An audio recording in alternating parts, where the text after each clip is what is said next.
Morning, Brett. There. Morning. Good morning. How are you? Good. How are you doing? Doing well. Good. Want to go ahead and kick us off whenever you're ready. Oh, I can't see anybody. They'll come up when they talk. Oh, okay, gotcha. It's not used to that. So we're good? Yep, you're good. Oh, okay. Well, appreciate everyone logging on. I don't know who's on yet because I can't see anybody, but I'm sure that when you ask your questions, I'll see it. But excited for next week in the kickoff of the 2025 NFL draft. Super exciting time for my staff, Chiefs Kingdom, and again, really look forward to this next few days. I want to start off by thanking my scouting staff. They do a tremendous job, our coaching staff, all the people in the building that help us through this process. There's a ton of work that goes into this. And again, we're super excited. And with that, I'll take your questions. We'll go ahead and start with Adam Teicher. Brett, how you doing today? Good, Adam. How you doing? Good. Wanted to ask you about three of the free agents you signed and what you liked about them, how you see them fitting in, that kind of thing. And those would be Elijah Mitchell, Christian Fulton, and Jalen Moore. And Sid, I'll have a second question as well. Yeah, sure.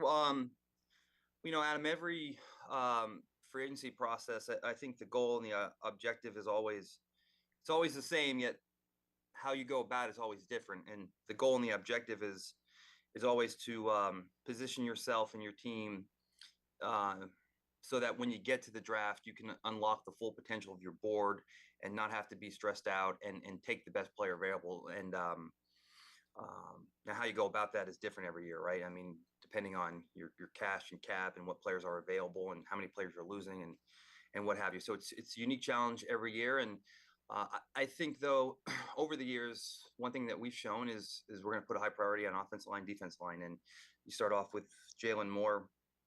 I don't think it's a secret. We want to get some stability there at the left tackle position.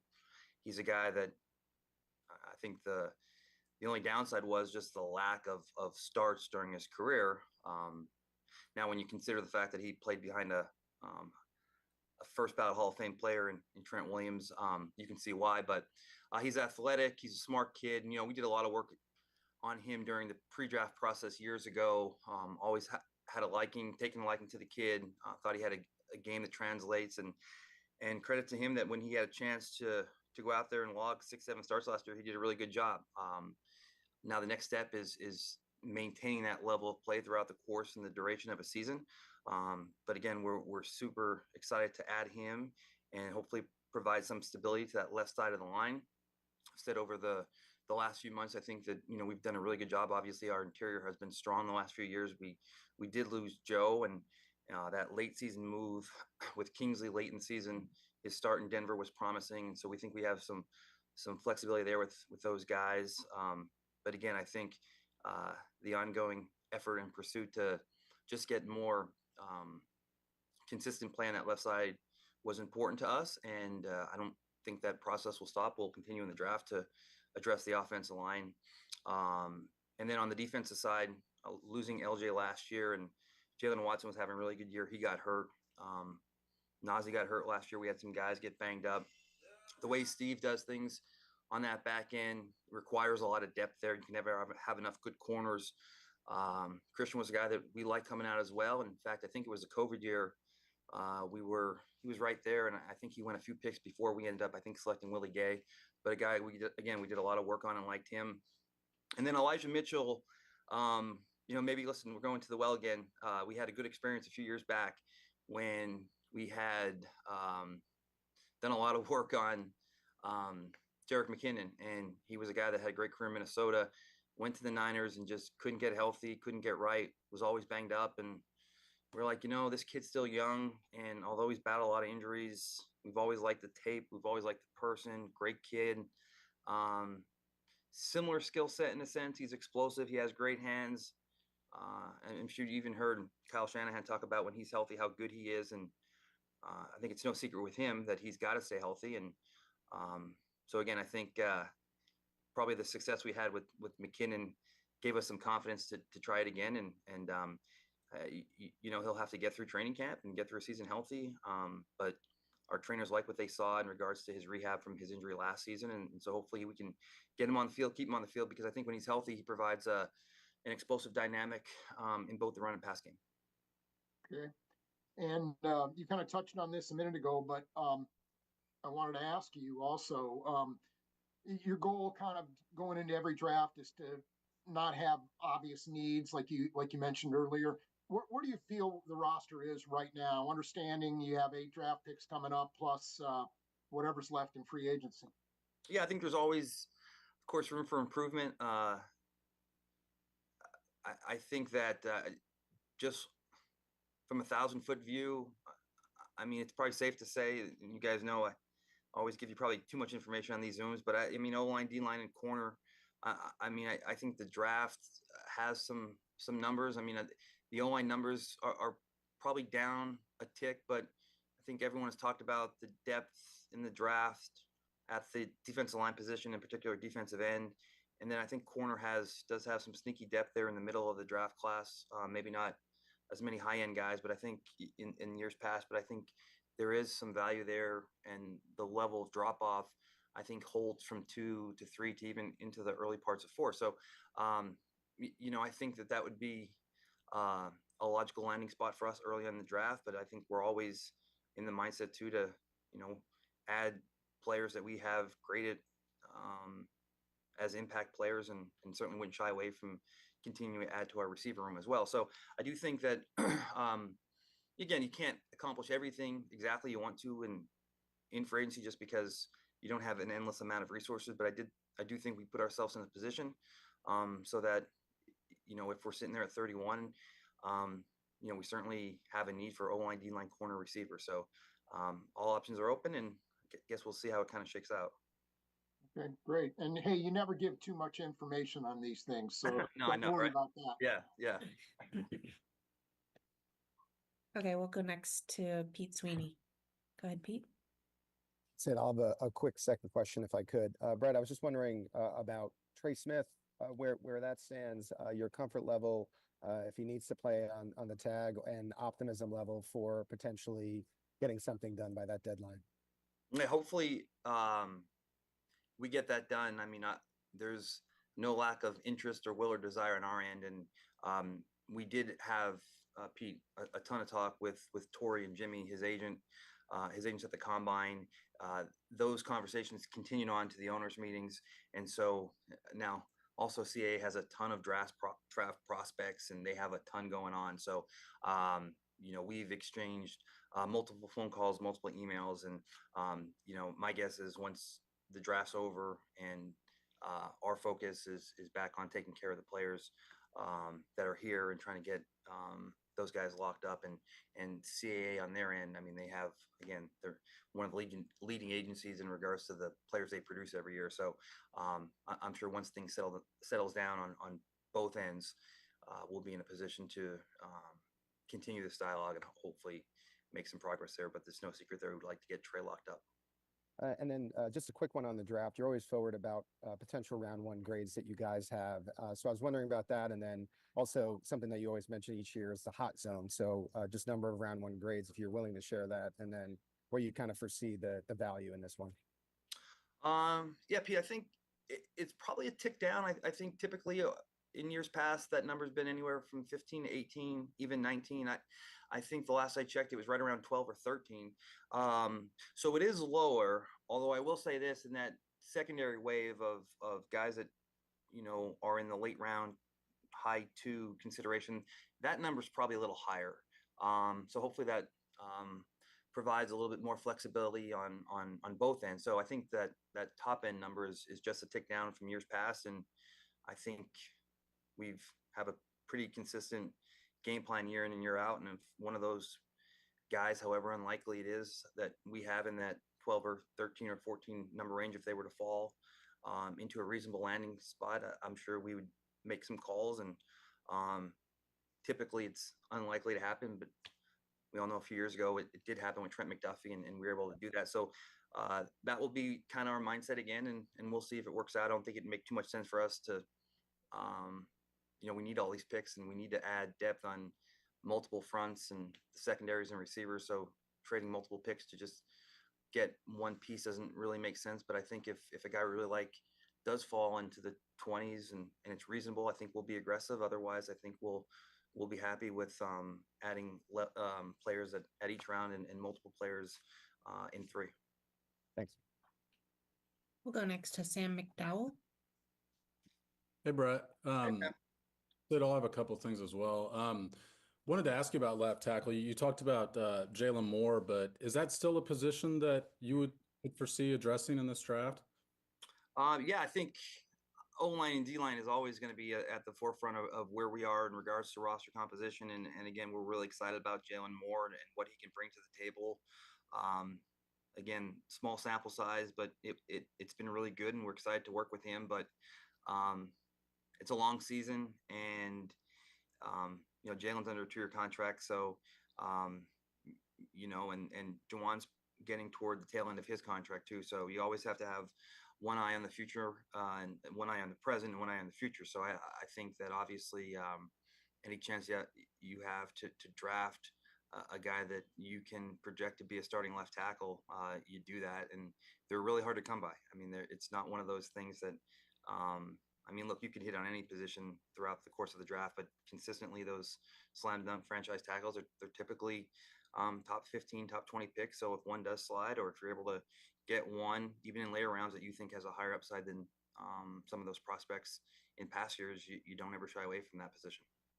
And then secondly, I wanted to ask you about, this is like 3 times in 4 years where you've lost somebody in the front office of the draft. Formula, I guess, changes for you. The process changes for you. Obviously, the first one you've done without Mike.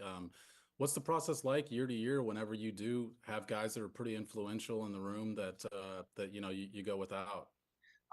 It's funny because I just joked about that the other day with Ryan being in Chicago and Brant Tillis in Carolina, and now Mike in Tennessee. I think that as the years go on and I keep losing key members of our personnel staff, the time period when we shut down meetings is getting pushed back sooner and sooner, because we're all such good friends and we talk a lot that I joke with the guys that pretty soon it's just going to be me here by myself in a room, because we talk to each other so much all the time that I'm worried about all of us having the exact same draft boards and all of our stuff getting out there. But it's a unique dynamic, but certainly happy and excited for the work those guys have done and the jobs they've done. I think each individual has done great jobs in regards to what Poles has done and what Brand has done early on, and I think Mike's going to do a slam dunk job there. So I'm excited for all those guys. It is different, fortunately, that we do a great job, and it's no different than putting a roster together of players. I mean, you have to have a roster of personnel members, but the guys like Chris Shea and Mike Bradway and Tim Terry and Ryan Nutt, and then have a really strong group of young scouts that are working their way up too, and kind of like that mentality when one player gets injured or moves on, the next one steps up, and we've had a really good group to work with, and they've all stepped up and done a tremendous job. Thanks, Brett. Let's go next to Jesse Newell. Hey, Brett, I know things are going to change and things happen that you don't expect in the draft, but with your first round pick in particular, what is the likelihood that you guys might look at trading back with that particular pick? Yeah, I certainly have a tendency to be on the aggressive side and move up. Although it's interesting, as I just mentioned to Pete before, the numbers are a little bit down in regards to that top end, usually being 15 to 17. They're more from in that 12 to 14 range. So, and then as I mentioned, actually the secondary stack is a little bit bigger. So I think that there is probably, just from a sure number standpoint, more of a likelihood that could happen when you have, again, on the front end, the numbers, meaning 7.5 or higher on our grading system being low, but then that next 7.0 to 6.5 grading system, the numbers being higher. I think that from that standpoint, I think that could be in our wheelhouse, and it might make sense to us. So we'll have to see. I think there's always, or at least it worked out that way in the last few years, been one guy. Worthy was one of those guys last year, but we'll see. But I know that I've shown to be more aggressive, but I'm certainly open to it. And if it makes sense for us and we can acquire additional picks, that I'd be all for it. We'll go next to Nick Jacobs. And Sydney, I'll have a follow-up if I can, please. Brett, my first question for you, with NIL and transfer portal, how much has that impacted you guys from a talent pool perspective? And are there any other ways it's impacted you that you haven't foreseen? Oh, that's a good question. So I think we kind of start to see a shift in the dynamics with the draft during the COVID period when players got an additional year. And now with the NIL, it certainly impacts the later rounds. There's a lot of motivation and incentive for players to just stay in college. And, a lot of these players may end up doing better staying an extra year as opposed to maybe getting drafted late and getting cut or what have you and not making it. So it certainly impacts us from a number standpoint late in the draft. And then the numbers that we do have to work with late in the draft, we're dealing with players that are a little bit older now. In fact, every year, when we go through our process and we put a prospect on the board, we'll start with the combine works. This is our third wave of film, or that last wave of film. We'll go back, and it's his third or fourth time watching a prospect. We'll do the combine, but we always put up, his age, birth date, how old he'll be on day one of the season. And it seems like every year you're dipping into the 24, 25-year-old rookies. And we have multiple players on our team that would still be young in this draft class, whether that be a George or a Felix or what have you. So I do think, Nick, you're starting to see that the numbers are a little bit shorter and the ages are a little bit higher. And so it makes it a little bit more challenging to identify guys in that later round. But we'll see how it works out moving forward here. But they have a lot going on the college side, and some of which I'm not too involved with, or I haven't paid too much attention with. All I can speak on is my end, and to your point, numbers are down and ages are up. And then lastly, I'll ask it, how many gradable players do you have on your board if you're willing to give it away? I knew someone was going to ask me that. I think we have 202 right now, which is maybe a tick high, but we've been anywhere from 85 to 210 over the years, 185, 210. So I think we're right around 202. So I think we have plenty of names to work with, and hopefully we're able to execute our game plan as the names come off, and work those position groups throughout the course of the 3 days next week. Okay, Matt, Derek, go ahead. Hey, Brett, appreciate your time as always. Yeah. How much do you look at, next year's class, and even, maybe less so 2027, but certainly 2026, as far as just big picture depth, where there might be pockets of players next year versus this year? And obviously thinking like left tackle, doesn't seem like there's a lot of options this year, but how much do you look at it next year and see, like, wait a minute, there's a position group that might be really rich a year from now, but maybe not as rich this year? I don't do a lot of that. And I think for the quarterback position, that could be the one position that you could answer that differently. But in general, there are so many variables in regards to looking ahead. And if you have a guy that you like, or you feel like it's reasonable in regards to what you would have to do to get someone that you like throughout the course of the draft, I think you always focus on the present. There's been many times where there's high level prospects that have poor years, or they get hurt, or maybe where you're going to be picking in the draft. And now you throw in the NIL, as Nick just mentioned, some of these really good juniors, they're staying. And we saw the Penn State tackle from a year ago stay an extra year. So if you start playing that game too often, and you throw in the fact that, oh, this kid's a really good lineman, a junior, and then he gets money to stay, or, again, you don't know where you're picking, or if that player gets hurt during the course of the year, or if you have young guys step up. So I just think you focus on the present. Now, I will say, once the draft ends, and once we all take a break and come back for the OTAs in the spring, you start getting aggressive and looking ahead. And that's very beneficial for your free agency plan and your roster building aspect of once you go through the season and you're trying to, bridge the free agency plan with the draft plan. I mean, you get a head start on that as soon as possible. But as far as kind of utilizing that with the current draft, I think you'd probably be, in my opinion, I don't have all the answers, but in my opinion, be a little bit more dangerous. And on the offensive side, you've added some pieces, obviously, at receiver and running back, but obviously bringing back Hollywood too. Where do those two positions stack up for you as far as draft needs, and how do those boards look as far as available players this year? I missed the first one. You said running back and then And wide receiver. Yeah. Yeah. Running back and Well, I receiver. think the running back class is probably the deepest class in the draft. I mean, I think you can get a really good player from rounds 1 through 5. So, yeah, I mean, look, with all these players,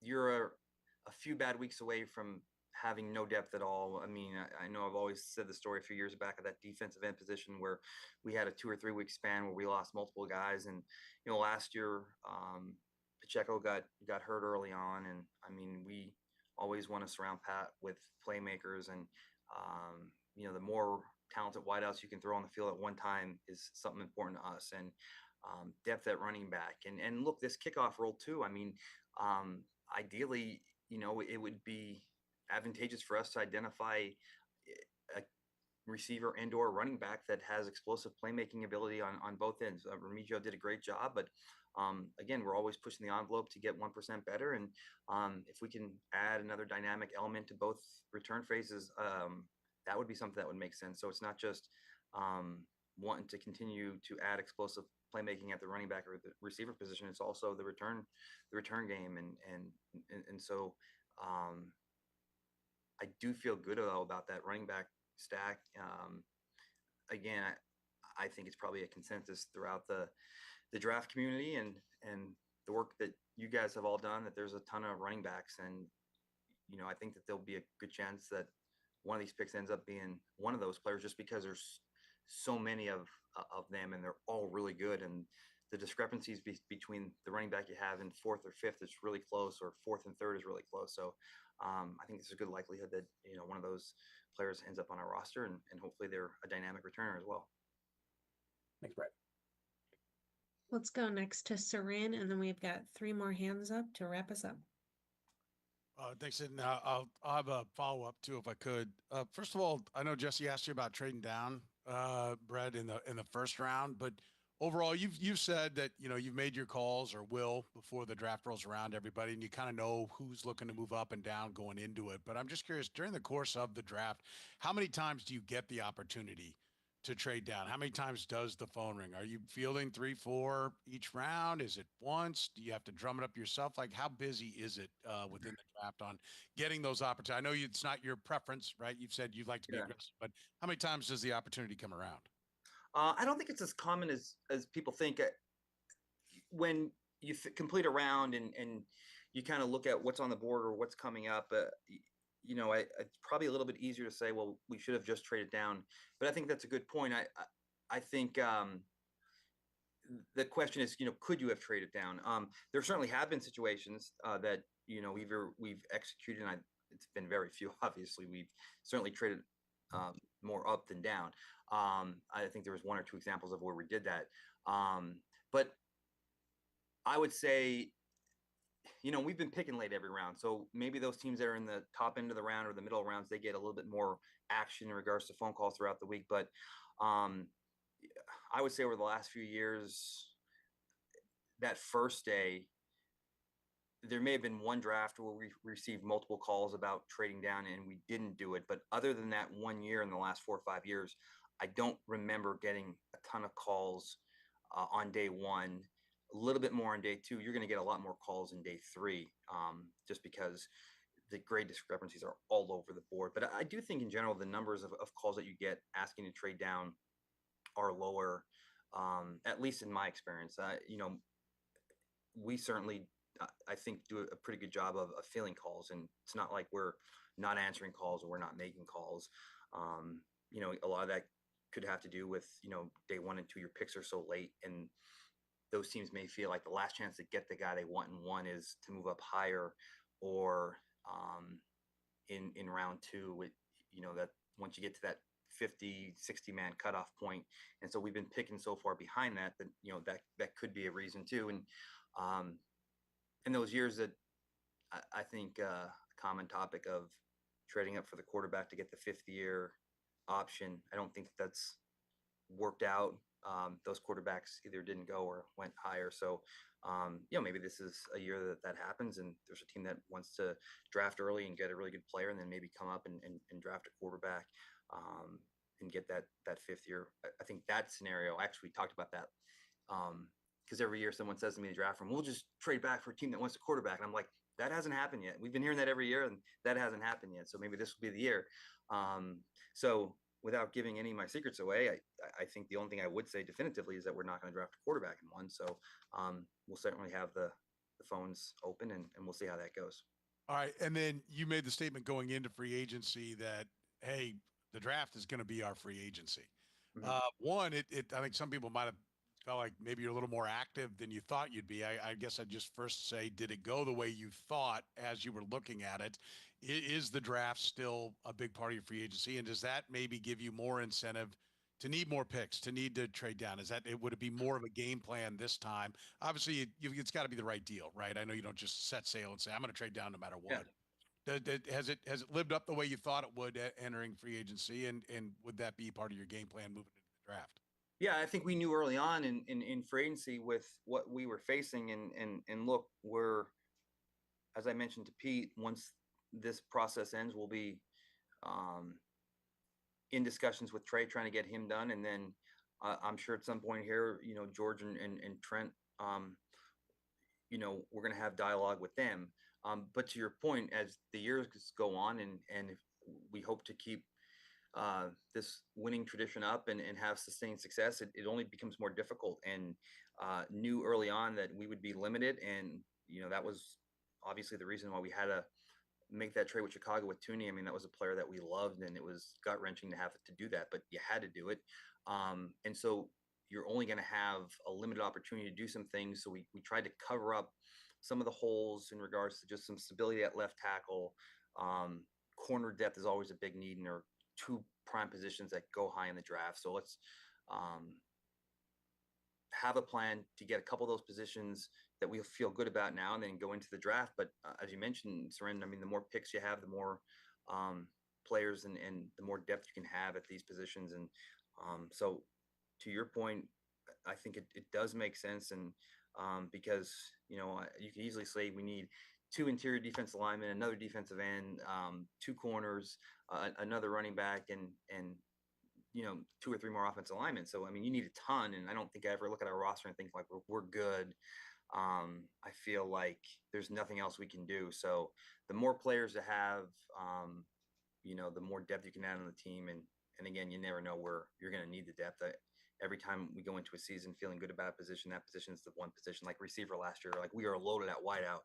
And then just like Deanna a few years ago, we get to week 3, 4 of the season, and we're making trades for DeAndre Hopkins. Just, Juju Smith, we're trying to figure out where we're going to get receivers. And so, like every position, if you get a good player, it doesn't matter whatever you think your perceived depth is, it's not going to be there by the middle of the season. So just stick to your board and draft the best player, but you can't do that unless you get some of this knocked out in free agency. So the more players, the better. And I think that you have to look at these things to sustain depth throughout the season, and trading back and acquiring more picks is certainly a way to do that. Let's go to Vahe. Go ahead, Vahe. Hey, Brett. Thank you. Hey. Hey, Sid, I'll have a follow-up too. Brett, obviously you've alluded to this yourself. You've become a bit known for being transactional and aggressive, and you guys have prospered by it. I wonder if you just might speak to from where that comes, and how you've known that that's the right and good way to operate, and how antsy do you get if you're not doing something? Well, I think it's one of those things where, like, you spend so much time watching all these prospects, and my guys are in the room with me every day, and we take a great deal of pride and respect for these late round picks too, and we attack them with as much attention to detail as we do the the top of the rounds, and so then you get in that mindset where it's like you do the work, and you know, you trust in the work you do. And um, I do think though that it's good to have um, some different opinions around me, and and maybe you guys haven't seen this on the outside, but I do think, in as opposed to years past, that um, you know, there's a little bit more patience with me. But I just think it stems from, like, we did all this work, we did it for a reason, right? And we're gonna do all this work, and if we have a guy, let's go get him. You know, maybe taking the stance a little of, you know, if we're gonna not have or not be steadfast in our convictions, and then just, you know, it on one end, the more numbers you have, and the number of tickets you have in this lottery, the better. But on the other end, there's that element of um, trusting what you see. And if you're going to do all this work, you might as well go get a guy you like, as opposed to saying, well, I don't believe what I see, so I'd rather just take a few guys, because a few guys is better than the one guy I like. So, but it doesn't mean that there shouldn't be a balance of, you know, controlled discipline. And so I think I've slowly over the years gotten a little bit better with that. It's just one of those things where I feel like you watch so much tape, it's like, well, hell, just go up there and get the guy you want. If you watched it and you believe in it, and just do that. And it was kind of the way with, you know, Patrick, and it was the same way with Trent, and it was the same way with all these guys. And it's not always right though. And so I think being selective, I think the process is right. It's just being more selective on when you do it. You don't need to do it every single round. And I think that's one thing. I mean, we can always get better at things, and I'm no different. That's one of the things that the guys have helped me with, and just being more selective in that process. And the follow-up just is, you alluded to it, I think, in the context of left tackle, particularly before, but, you know, one eye to the future and one eye to the present at all times. I just, can you describe how you apply that thinking to the draft? I mean, obviously you have immediate needs, but obviously it's a long-term game. Yeah, well, I mean, that's well, I think it starts with free agency, and so I don't think you want to put yourself in a position where, you know, we look at free agency like, pretend there's no draft. We have to go out and line up week one and play. I mean, what do we need? And so bringing more in, and having some depth at corner, and adding a another playmaker at running back were things that we thought would be beneficial, but we're certainly not where we need to be. And thankfully we have the draft. And so now when you get to these picks, you know, you're going to always stick to the value on the board, but, you know, within that value, you're going to stick to the premium position. So, you know, O-line and D-line, I mean, if all things are equal, you're going to always defer to that, and you're going to continue to build the lines. And so, like I said, with Juwan being toward the tail end of his contract, and Jalen being on a smaller contract, I mean, those things, I mean, these years pass by quick, and before you know it, we'll be sitting here talking on a Zoom before the 2026 draft. So can never have enough of these guys. And then those positions like O-line, D-line, and corner, they're hard to find.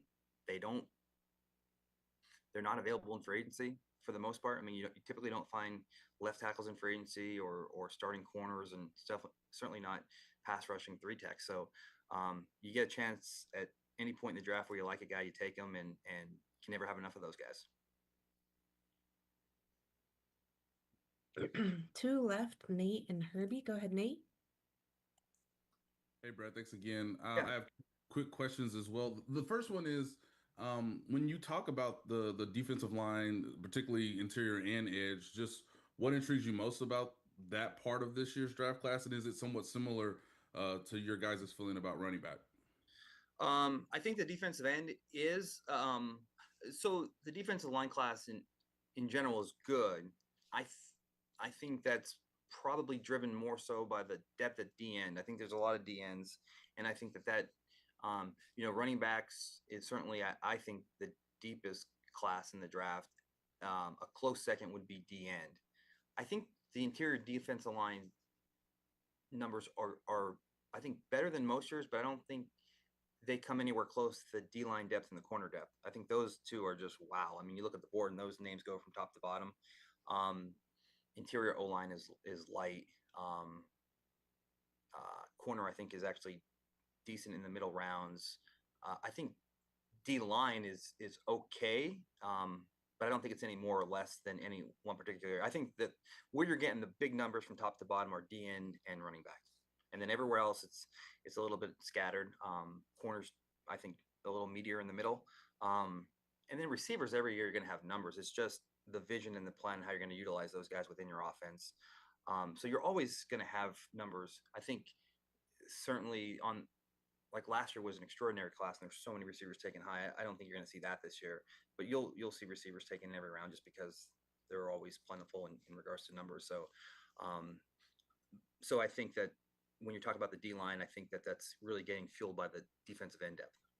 Yeah. And secondly, you've just talked before about, learning from discipline and obviously trade philosophy throughout the years.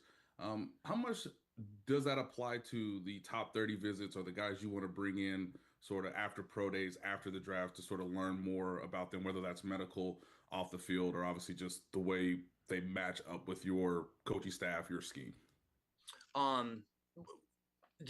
you asking in the context of like trading up or for those guys or just the value of those 30 visits? Yeah, just the overall value of the visit and what you try to maybe learn, or what you sort of experienced throughout the years that makes those visits maybe more important than maybe they were, 4, 5, 6 years ago when you were doing it. Yeah, I think I find every opportunity you have to spend with a player, I find to be valuable. And I know there's some teams that don't even do 30 visits, and but I'm just kind of a believer. The more you spend time with a prospect, the more you get to know, and even if it's a little bit's better than nothing. And now the 30 visits we handle in different ways, and so they're, I think the primary focus of the 30 visits are the guys that we really like that did not get invited to the combine, and that's purely for medical. The combine participants all have the same medical evaluation process that is done in Indianapolis. We all get that information. We look at it, we talk to our doctors, and we talk about the risks and guys that we're concerned about. However, there's a ton of guys that don't get invited to the combine. They have no medical on. So if you like that guy, and I mean, that's varying ranges. I mean, there's guys that don't get invited to the combine in years past that we had in the 3rd round, and there's a ton of guys we had in the 6th or 7th, and we just bring them in just in case we draft them late. So that's probably the primary reason we bring those guys in. And then there are guys that for some reason at the combine, the combine's weird too, because everyone does these formal interviews, right? And you get 20 minutes, and sometimes a player comes 4 minutes late because a team's holding them, and sometimes the computer's frozen, or sometimes a coach goes off in a different tangent and they start talking about stuff that is cool and funny, but you haven't really learned anything about the player because you're talking about a coach that both of you know, right? And so that 20 minutes goes fast. Now, sometimes these kids are boom, they're right there, and we get right into it. We ask questions about their upbringing and all that kind of stuff. You feel good. There's a lot of guys though that you look and they leave, and you're like, I didn't get anything out of that. And some of these guys I want to bring in and learn more. So I mean, that happens every year. So it's just guys that we just didn't get a great feel for, or maybe you only get so many of these formal interviews allotted to you, and there were probably every year we have like 10 guys that you hand these in. There's a cutoff date, and every year there's always like, oh, we shouldn't have added this guy because we're fine with this guy. We should have added this guy. So then we're like, oh, we'll just bring in for a 30, right? No big deal. So sometimes I think people look maybe too far into it, but certainly there's a reason why we're bringing them in, and whether that be, and I'm sure with the players that we just brought in, right? I mean, you're going to get additional medical. So the guys at the combine that need a recheck, whether it be a knee, a shoulder, an ankle, those guys are going to have to come in and get a recheck. So if we can bring those guys in to get extensive time with our doctors, that's important for us. So it starts off with the guys that are not draftable, it starts off with the guys that are not combine invites that we think are draftable, that don't have a medical. And it goes to the guys that we didn't get enough time with. Then it goes to the guys that our docs want to see more on. So we use it in a variety of ways, but those are typically the 3 buckets that they fall in. Thank you. Yeah. And last but not least, Herbie. Go ahead, Herbie. Hey, good morning, Brett. Hey, Herbie. Quick question here. You've mentioned multiple times the depth at defensive end and to an extent the cornerback position. How much do you feel like the overall depth at those position groups will affect the ultimate decision whether to exercise a fifth-year option on Karlaftis and even McDuffie? I don't think that it'll affect it at all. I think those are players that you want in a Kansas City uniform for a long time, and but those are two premium positions, so you can never have enough of those players. But as far as that altering a decision like a fifth-year option on either of those guys, that I don't think that would come into play. Thank you, Veach. That's all. Yeah, awesome. Thank you guys. Appreciate it. It's hot in here. Josie said me to like sweat. Is that all right? Hey guys, I'm going to unmute you.